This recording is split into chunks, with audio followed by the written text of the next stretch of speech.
Day po everyone. Today we'll be discussing plastic pollution on our assignment on environmental issues GEC3. I'm Wayne Jasper Marito along with my partner Jasper Ian Dinabo to present our topic today. So, what is plastic pollution? Plastic pollution refers to the accumulation ng mga plastic objects pati mga plastic particles nito sa Earth's environment. Nag-i-include ito ng mga gamit kagaya ng mga plastic na bote, plastic bag, pati yung mga microbeads. Maaari din ito mag-include ng mga larger debris kagaya ng mga lambat, pati ng mga industrial waste. Next, what are the major causes of plastic pollution? First is improper waste management. Yung hinding tamang pagtatapon ng mga plastic ng mga individual ay malaki na iambag sa mga pagdami ng mga plastic na basura sa mga urban pati mga rural na lugar. Maraming region sa may bansa yung kulang sa sistema ng pag-recycle, kaya nagre-resulta ito sa pagdami ng mga plastic na basura sa mga landfill. O yung mas malala pa is, mas madami pa yung mga epekto nito sa ating kapaligiran. Pangalawa is yung industrial activities. Yung mataas sa dami ng produksyon ng plastic para sa mga packaging, pati yung mga produktong pangkonsumo, pati yung mga application sa industry ay nagre-resulta sa malaking dami ng mga basura natin. Yung mga prosesong pang-industriya ay maaari ring magresulta sa accidental paglabas ng mga plastic na pellet, pati yung mga pangunahin nito is mga pinagmumulan ng mga pollution ng mga microplastic. Last is yung consumer behavior. Maraming tao yung mga hindi lubos na nakakaalam na epekto ng plastic sa ating mga kapaligiran. Kaya yung mga kaalaman nila ay humahantong sa hindi napapanatiling mga gawain nila tulad ng mga malawakang paggamit ng mga single-use plastic sa ating mga bansa kagaya ng mga bag, yung mga straw pati yung mga packaging. Next is plastic pollution in the Philippines. The plastic waste crisis in the Philippines has reached a critical point with numerous challenges and implications. These include staggering volumes. The Philippines produce an estimated 2.7 million tons of plastic waste annually. A significant portion of this waste end up in landfills and different bodies of water. Marine impact. Approximately 20% of this plastic waste finds its way into the ocean, devastating marine ecosystem and endangering marine life. Health hazards. The improper disposal of plastic poses health risks to communities as toxic chemicals leach into the soil and water. Urban eyesore. Plastic pollution has transformed once beautiful landscape into unsightly and polluted areas, impacting tourism and quality of life. Next is the human toll of plastic waste. The plastic pollution problem continues to affect communities across the Philippines. People living in vulnerable areas such as highly urbanized cities and coastal towns bear most of the burden.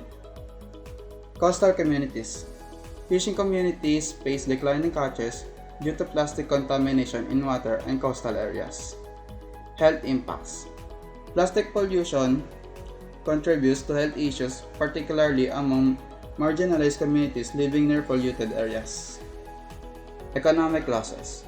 Tourism, a vital sector for Philippines, suffer as pristine beaches are marred by plastic debris. Solutions. First is waste management. Enhanced collection system. Investments in efficient waste collection and recycling infrastructure are crucial. Community engagement. Education and awareness programs empower communities to adopt responsible waste management practices. Second is circular economy. Transition to a circular economy. A shift from a linear to a circular economy promotes recycling, reusing, and repurposing of materials. Innovation in packaging. Eco-friendly packaging solutions and alternative can reduce plastic usage. Third is cleanup initiatives. Coastal cleanups, regular beach, and coastal cleanup drives help remove existing plastic waste from sensitive ecosystems. Plastic waste banks. Encouraging the collection and exchange of plastic waste for rewards can incentivize recycling. Fourth is education and awareness. Environmental education. Integrating environmental education into school curricula fosters a sense of responsibility from a young age.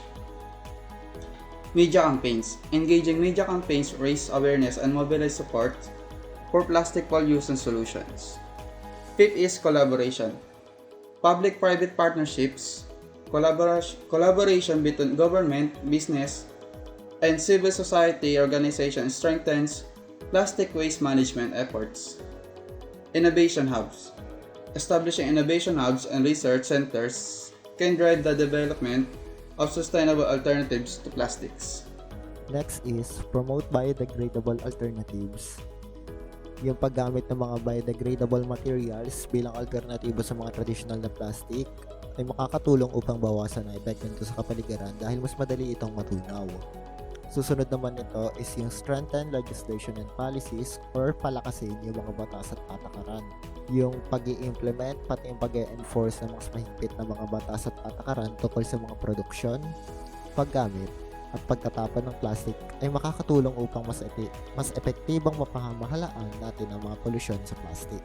Pangwalo ay yung enforced plastic bans or yung pagpapatupad ng mga pagbabawal sa plastic. Maaaring magpatupad yung mga pamahalaan natin ng mga pagbabawal sa ilang mga produkto ng plastic, tulad ng mga plastic bag pati ng mga plastic straw, para mabawasan natin yung mga plastic waste simula sa mga source nito. Habang ang implementing recycling programs or yung magpapatupad ng mga programa about sa pag-recycle, yung pag-develop at pag-suporta sa mga sistema ng pag-recycle ay makakatulong upang matiyak na yung plastic natin na basura ay naipoproseso at muling magagamit ng maayos.